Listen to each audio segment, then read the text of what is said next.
Tidak lama kemudian, tibalah hari raya pentahbisan Bait Allah di Yerusalem. Ketika itu musim dingin, dan Yesus berjalan-jalan di Bait Allah di serambi Salomo. Maka orang-orang Yahudi mengelilingi dia dan berkata kepadanya, "Berapa lama lagi engkau membiarkan kami hidup dalam kebimbangan? Jikalau engkau Mesias, katakanlah terus terang kepada kami." Yesus menjawab mereka, "Aku telah mengatakannya kepada kamu, tetapi kamu tidak percaya. Pekerjaan-pekerjaan yang kulakukan dalam nama Bapa-Ku, itulah yang memberikan kesaksian tentang Aku. Tetapi kamu tidak percaya, karena kamu tidak termasuk domba-dombaku. Domba-dombaku mendengarkan suaraku, dan Aku mengenal mereka, dan mereka mengikut Aku, dan Aku memberikan hidup yang kekal kepada mereka, dan mereka pasti tidak akan binasa sampai selama-lamanya, dan seorang pun tidak akan merebut mereka dari tanganku. Bapa-Ku yang memberikan mereka kepadaku lebih besar daripada siapapun, dan seorang pun tidak dapat merebut mereka dari tangan Bapa. Aku dan Bapa adalah satu." Demikianlah Injil Tuhan.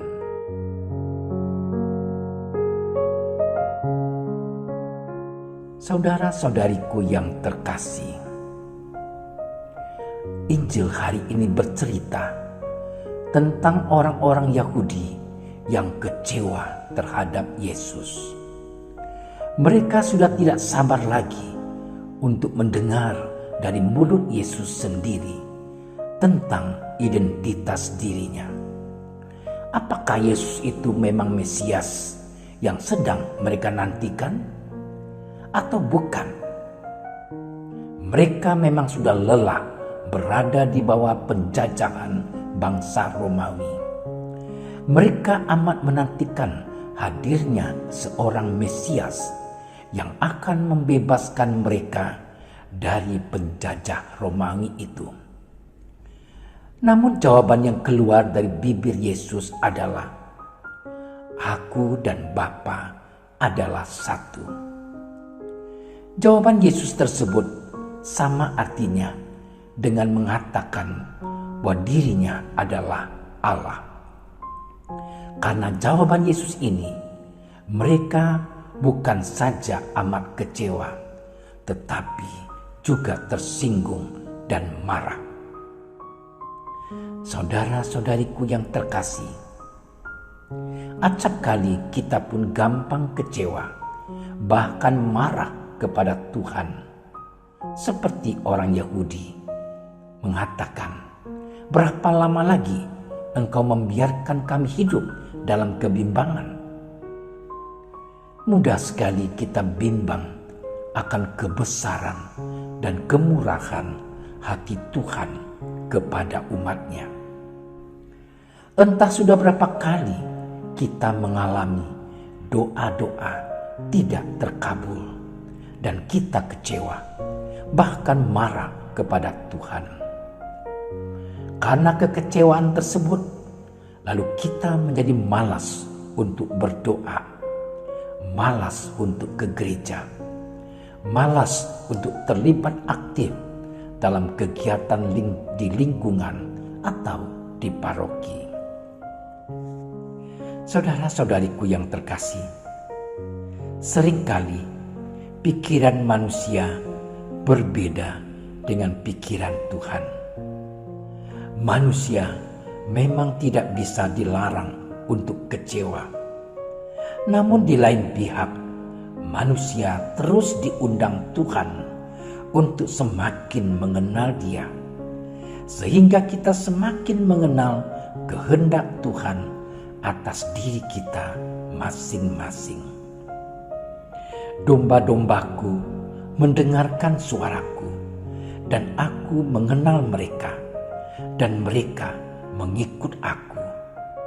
Dan aku memberikan hidup yang kekal kepada mereka, dan mereka pasti tidak akan binasa sampai selama-lamanya. Pengenalan akan Tuhan akan menghantar kita pada kejernihan hati untuk mengerti dan memahami kehendak Allah terhadap hidup kita. Dengan demikian, kita tidak akan lagi gampang kecewa, apalagi marah kepada Tuhan.